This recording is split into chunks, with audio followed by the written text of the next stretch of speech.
The restaurant lights shimmered against the glass as laughter filled the room. It was supposed to be our father's retirement dinner, warm, proud, family-filled. Then Tara lifted her glass, smirking. "She's not even one of us," she said. The table fell silent. My heart stopped. My fork slipped, clinking against my plate. "She's adopted," Tara continued, pretending to giggle. "Didn't Mom ever tell you?" Every eye turned toward me, curious, pitying, confused. My father's face went pale. My mother looked down, her lips trembling. In that moment, I couldn't breathe. The air was thick with shame I didn't deserve. Tara smiled wider, like she'd finally won a game I didn't know we were playing. I felt my chest tighten. Uncle Mark coughed awkwardly. Aunt Susan reached for her water glass. My cousin Jamie stared at her plate. The silence stretched like a rubber band about to snap. Dad finally spoke. "Tara, that's enough." But the damage was done. Everyone had heard. Everyone was looking at me like I was suddenly a stranger at my own father's celebration. Tara took a sip of her wine, her eyes gleaming with satisfaction. I excused myself from the table, my legs shaking as I stood. I walked carefully, trying not to run, trying not to show how much her words had torn through me. The restroom door felt heavy as I pushed it open. Inside, I locked the stall and leaned against the cold metal wall. Tears blurred my reflection in the polished steel. "Adopted," I whispered. The word didn't even sound like me. My chest felt hollow, like something vital had been ripped out. My phone buzzed in my purse. I pulled it out with trembling fingers. A message from Tara. "Sorry, sis. Didn't know it was a secret winking face dot." That tiny winking emoji cut deeper than any insult. She knew exactly what she was doing. This wasn't an accident or a slip of the tongue. This was calculated. Planned. Cruel. I stared at my reflection properly now. Same brown eyes as Dad. Same smile as Mom. Same everything I'd always known. How could I be adopted? My hands gripped the sink edge. I wanted to scream, to cry, to disappear. Instead, I splashed cold water on my face and tried to breathe normally. That night, sitting in my car outside the restaurant, I realized my life had just split in two, before her lie, and after it. The engine hummed quietly, but I couldn't drive yet. My hands were still shaking on the steering wheel. I replayed the dinner in my mind. The way everyone stared. The way Dad's voice cracked. The way Mom couldn't even look at me. Was it true? Could it be true? My phone lit up with texts. "Jamie, are you okay? Uncle Mark, don't listen to Tara. Aunt Susan, call me if you need anything." But nobody said, "It's not true." Nobody said, "She's lying."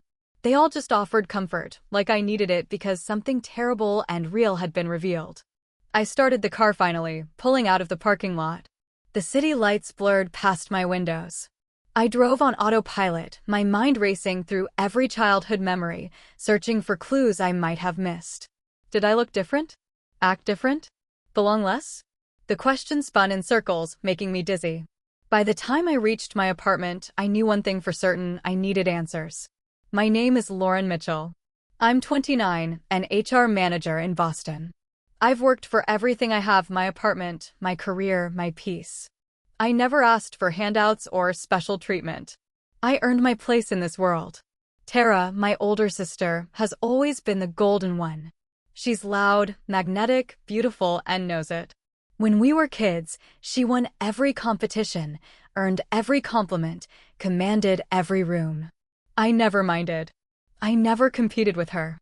I was content being the quiet one, the steady one, the one who showed up and did the work without needing applause. I thought that was enough. I thought we had an understanding. But looking back now, I see the small cruelties. The times she forgot to invite me to parties. The times she corrected me in front of others. The times she laughed when I failed. I always brushed it off. Sisters tease.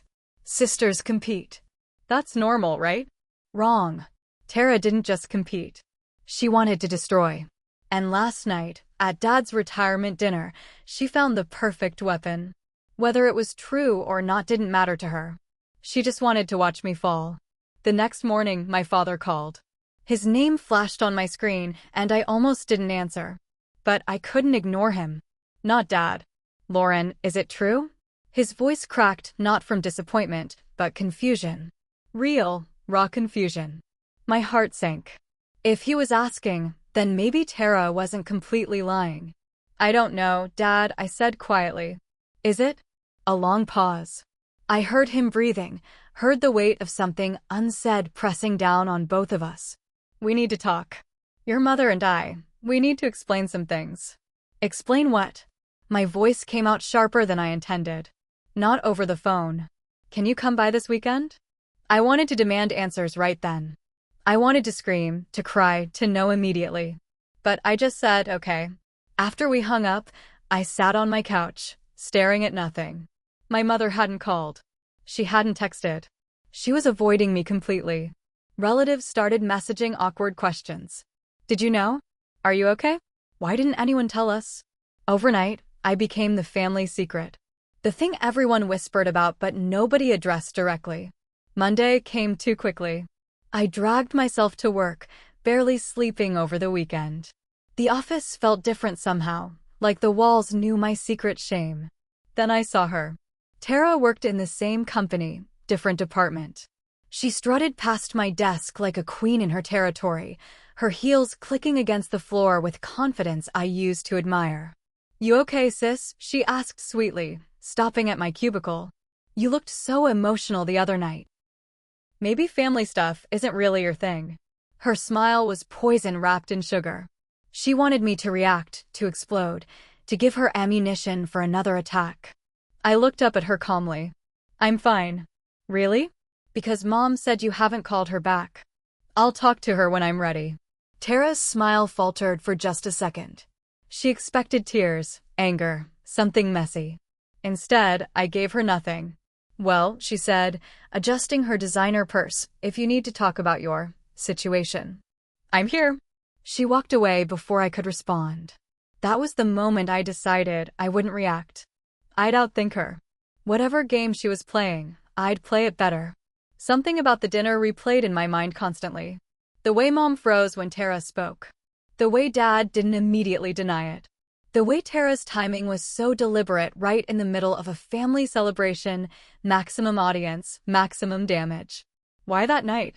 Why so public? If she just wanted to hurt me, she could have told me privately.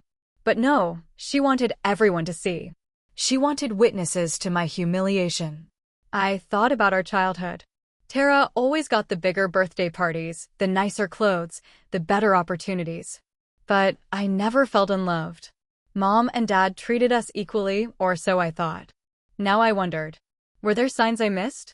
Did they love her more because she was actually theirs? Did they see me as an obligation? No, that didn't make sense.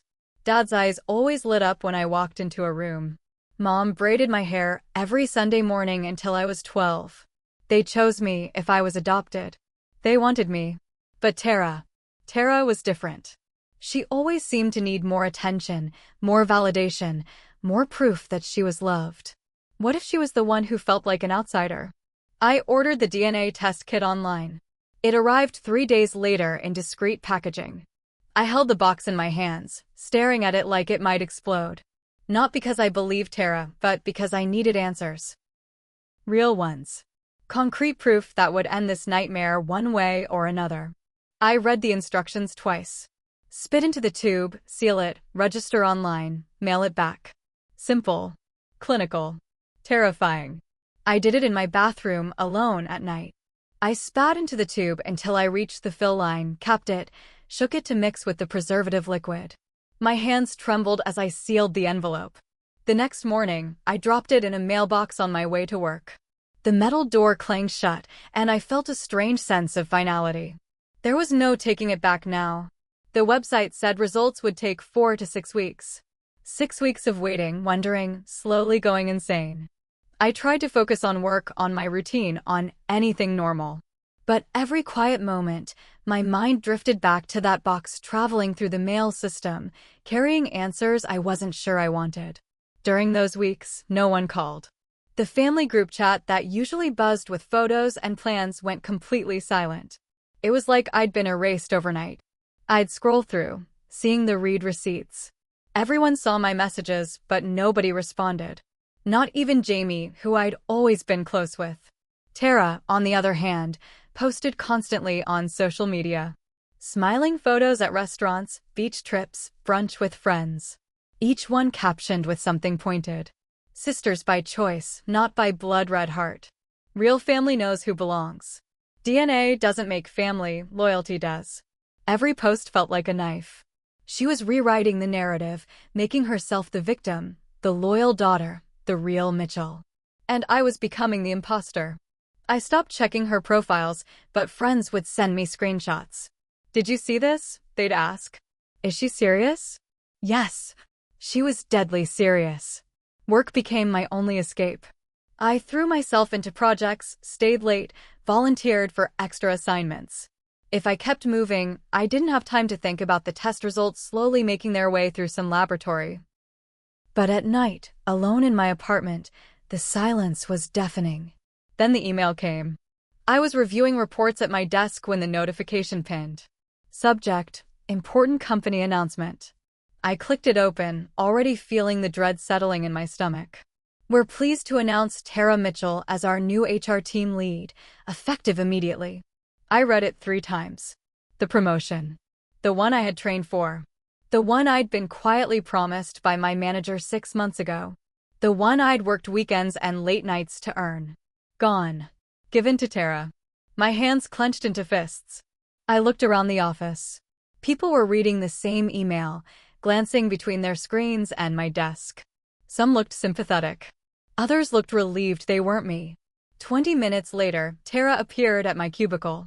She didn't even pretend to be humble. "Guess you'll report to me now," she said, her smile sharp as broken glass. I looked up at her calmly, even though my heart was pounding. "Congratulations." She blinked, surprised by my composure. "That's it? Just congratulations. What else would I say?"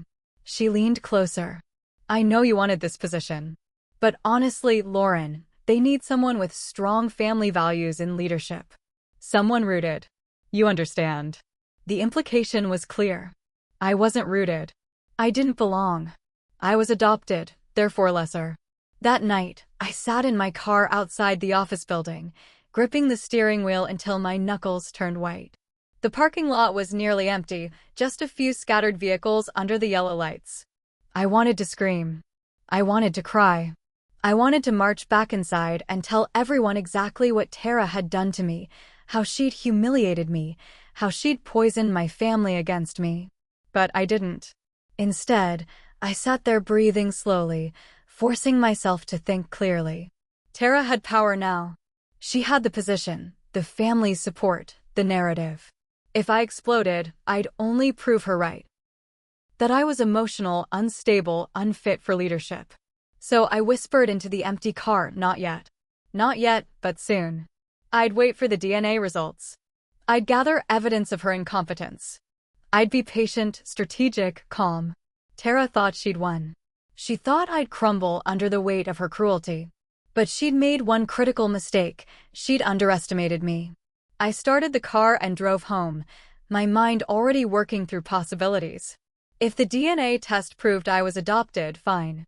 I'd accept it and move on. But if it proved something else? That night, I barely slept. My phone sat on my nightstand, volume up, waiting for any notification from the DNA company. For weeks and 3 days later, my phone buzzed. Email notification. Your DNA results are ready. My hands were sweating as I grabbed my laptop. I logged into the website, my heart pounding so hard I could hear it in my ears. The page loaded slowly, too slowly. Finally, the results appeared. I scanned through the scientific jargon, the colorful charts, the percentages. Then I saw it. The section labeled biological parents. I froze. The percentage under Alan Mitchell showed 49.8% shared DNA, consistent with a biological father. The percentage under Denise Mitchell showed 50.1% shared DNA, consistent with a biological mother. I was their biological daughter. Then I scrolled down to the Family Connections section. Another profile popped up, linked to my account because we shared the same parents' DNA database from years ago when Mom did her ancestry test. Tara Mitchell, 0% biological relation. 0%. 0. The room spun. I read it again. And again. And again. Tara wasn't my sister by blood. She wasn't my parents' biological daughter. I was. My hands trembled as I screenshot the results, saved them, backed them up to 3 different locations. This wasn't a mistake. This was scientific proof. After a sleepless night, I knew I needed to confront my mother. Not over the phone. Not through text. Face to face. I drove to my parents' house Saturday morning. Dad's car was gone, probably at his usual golf game. Good. I needed to talk to Mom alone. She answered the door looking older than I remembered. Her eyes were red-rimmed, like she'd been crying. When she saw me, she nearly broke down. "Lauren, we need to talk," I said quietly. She nodded and let me in. We sat in the kitchen, the same kitchen where I'd eaten breakfast every morning growing up. Everything looked the same, but nothing felt the same. "Mom," I started, my voice steady despite the chaos inside me. "Tell me the truth about Tara." Her eyes filled with tears. She took a shaky breath. "When you were born, we thought we couldn't have more children. The doctors said it was unlikely. But we wanted you to have a sibling." I waited, letting her continue. 2 years later, we heard about a baby girl abandoned at the hospital. No family. No one to claim her. We decided to adopt. Her voice broke. "We brought Tara home. We loved her exactly the same as you. Does she know?" Mom nodded. "We told her when she turned 18. We promised never to tell anyone else. She begged us to keep it secret." Everything clicked into place. The hidden truth unraveled like thread from a worn sweater. Tara had always known. Every tantrum, every moment of jealousy, every cruel word, it all made sense now. She resented how close Dad was to me. She hated that I looked like him, had his mannerisms, shared his interests. She saw it every day, the biological connection she'd never have. "Why did she tell everyone I was adopted?" I asked. Mom wiped her tears. I think she wanted to feel like she belonged more than you did. She wanted to rewrite the story. By humiliating me publicly." Mom flinched. "I'm so sorry, Lauren. I should have stopped her that night. I should have said something." "Yes," I said simply. "You should have." We sat in silence. Part of me wanted to forgive her immediately, to hug her and say it was okay. But it wasn't okay. She'd let me suffer for weeks, let me question my entire identity, let me think I was the outsider. "I took a DNA test," I said finally. Mom looked up sharply. "What?" "It confirmed everything. I'm your biological daughter. Tara is your adopted daughter." Mom's face went pale. "Lauren, you can't tell anyone. We promised her." "She didn't keep her promise, Mom. She told everyone I was adopted. At Dad's retirement dinner. In front of the whole family." Mom had no response to that. I left my parents' house with a decision already forming. I wouldn't tell anyone what I'd learned. Not yet. I wanted Tara's arrogance to reach its peak. I wanted the world to see who she truly was before the fall. This wasn't about revenge. It was about truth. About justice. About making sure she couldn't hurt anyone else the way she'd hurt me. Over the next few weeks, I watched Tara carefully at work. She was drunk on power, making decisions without consulting the team, taking credit for other people's ideas, dismissing concerns with a wave of her hand. I started documenting everything. Every email where she overstepped. Every meeting where she violated HR protocols. Every complaint from staff members who were too afraid to speak up officially. I created a folder on my personal laptop labeled Evidence.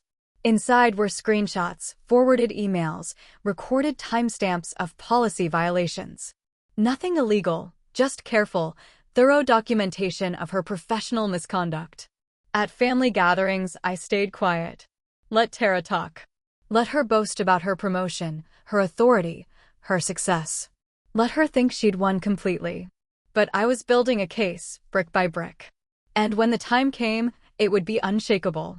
Tara's mistakes at work multiplied quickly. Power without competence is a dangerous combination. She misfiled confidential employee records, leaving them accessible to people who shouldn't have seen them. I documented it. She showed favoritism towards certain team members, giving them unearned promotions while ignoring others' hard work. I documented it. She made hiring decisions without following proper procedures, nearly exposing the company to discrimination lawsuits. I documented it. I wasn't sabotaging her. I was simply watching, recording, being present for the inevitable collapse. Tara was destroying herself. I was just making sure there was proof. Other employees started approaching me quietly. "Can I talk to you about something?" They'd pull me aside, voice low, checking over their shoulders. They'd tell me about Tara's behavior, the snapping, the favoritism, the unprofessional conduct. I'd listen sympathetically and then say, "Have you documented it?" Most hadn't. So I'd encourage them. Write it down. Keep records. Dates, times, witnesses. I wasn't organizing a rebellion. I was simply empowering people to protect themselves. If Tara was breaking rules, there should be evidence. That's how justice works. Slowly, a paper trail formed. Not just from me, from multiple sources, all pointing to the same conclusion.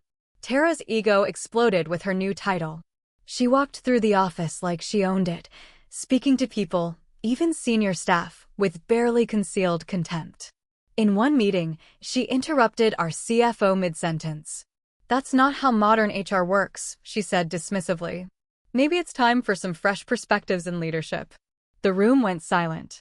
The CFO's expression hardened, but he said nothing. Later, I heard he'd filed a complaint with the executive team. She snapped at her assistant for bringing the wrong coffee. She took credit for a diversity initiative that another team had spent months developing. She belittled anyone who questioned her decisions. I stayed polite, cooperative, invisible. I answered her emails professionally. I completed tasks she assigned without complaint. I attended her meetings and took notes. To everyone watching, I looked like the perfect employee, gracefully accepting my new place in the hierarchy. But I was also watching everything, recording everything, waiting. One afternoon, Tara called me into her office. "I need you to handle the benefits renewal documentation," she said without looking up from her phone. "That's actually your responsibility as team lead," I said carefully. She glared at me. "Are you refusing a direct order?" "No. I'm clarifying roles. I'm happy to assist, but the final review and signature need to come from you." Her jaw tightened. She knew I was right. Fine. Whatever. I left her office and immediately documented the conversation. Date, time, witness, context. Another brick in the wall. 3 months into Tara's leadership, corporate HR announced an internal review. It was routine, they said, just checking compliance across all departments. Tara laughed it off in a team meeting. "Nothing to worry about. We're running smoothly." But I noticed her confidence wobble when they requested specific documents. Personnel files. Hiring records. Complaint logs. Budget approvals. She realized then that the documents under review were hers. Her decisions. Her mistakes. I didn't need to lift a finger. I had simply left the right files in the right inbox when HR requested information. I'd been asked to gather records for the review, which was part of my job, and I'd done exactly that. Thoroughly. Professionally. Completely. Every violation, every shortcut, every protocol she'd ignored, it was all there, properly documented, organized, and submitted to the review committee. The auditors called her in for questioning. Once. Twice. 3 times. Each meeting lasted longer than the previous one. Tara started looking nervous. She'd snap at people, then apologize quickly. She'd check her email constantly. She stopped posting on social media.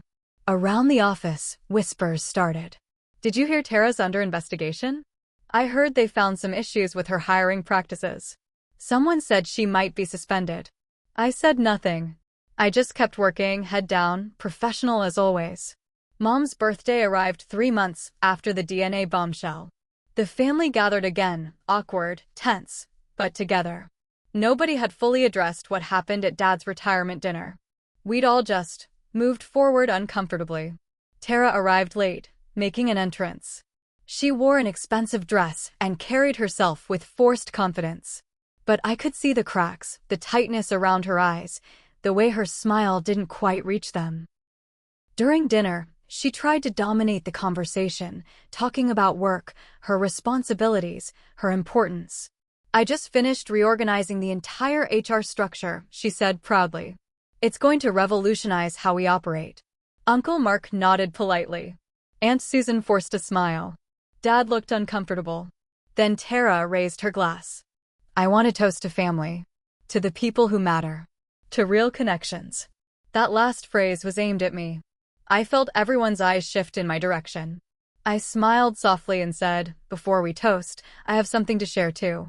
The table went quiet. Tara's smile faltered. I pulled a folded envelope from my purse. My hands were steady. My voice was calm. "I took a DNA test." Mom's face went white. Dad set down his fork. Tara's expression shifted from confusion to panic. "I thought everyone should know the truth," I continued. I placed the printed results on the table. The paper made a soft sound against the wood, so quiet, yet it felt like thunder. Silence. Then Dad reached for it, his hand shaking slightly. He unfolded the paper and read. His eyes widened.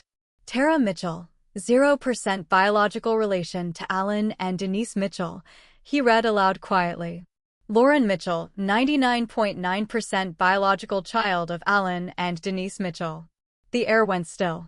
Everyone stared at the paper, then at me, then at Tara. Tara's face drained of color. She stood up so fast her chair scraped loudly against the floor.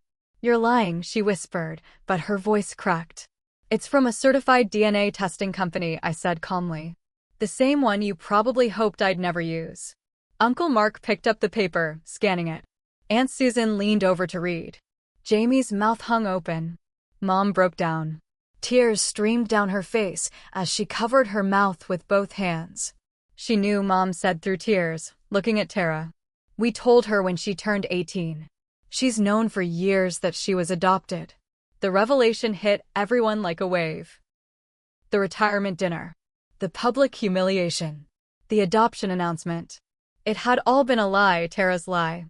She'd projected her own truth onto me, trying to make me feel the outsider status she'd carried secretly for years.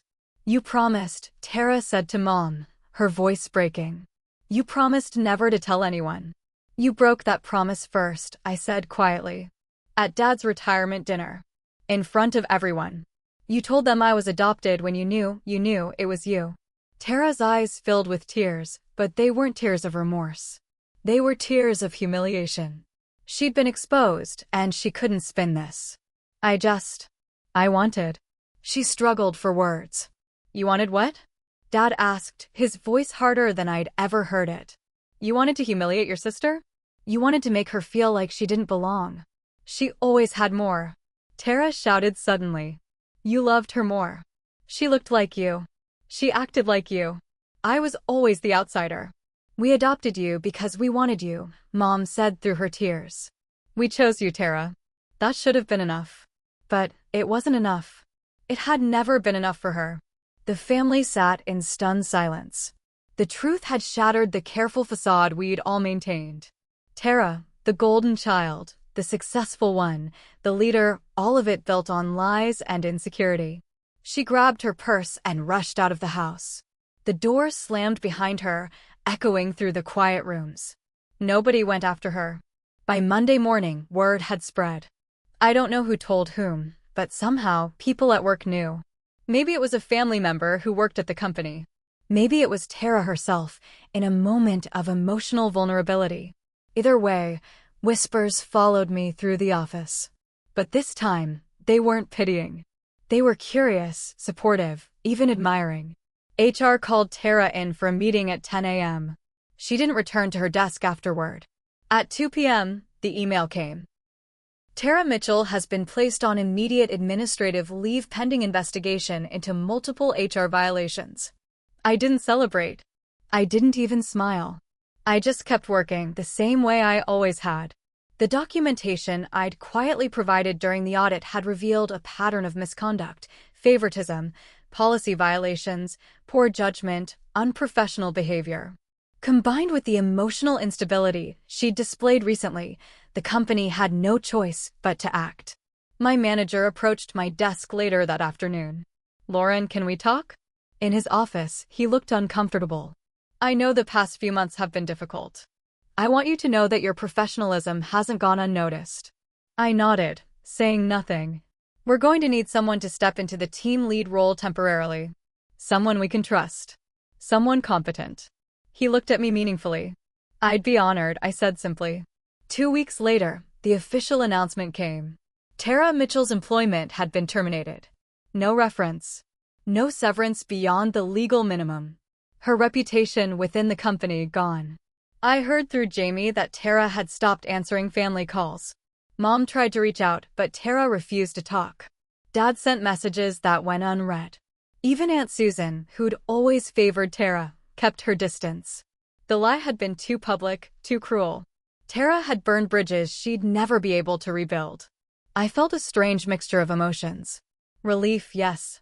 Vindication, certainly. But also sadness. This was still my sister, adopted, but still the person I'd grown up with. The person I'd shared a childhood with, fought with, laughed with. She'd chosen cruelty. She'd chosen deception. But I'd chosen truth, and truth had consequences. At work, I settled into the team lead position. The promotion was offered officially a month later, and I accepted. The team that once ignored me now respected me. They saw me not as Tara's rival, but as a leader in my own right. I worked hard, stayed humble, and treated people with the respect Tara never gave them. 6 months later, I bought my own townhouse. Small, but mine. Earned with my own work, my own money, my own effort. For the first time in months, peace felt possible. Tara moved away quietly. She left Boston without saying goodbye to anyone. I heard from Jamie that she'd taken a job in another state, starting over somewhere nobody knew her story.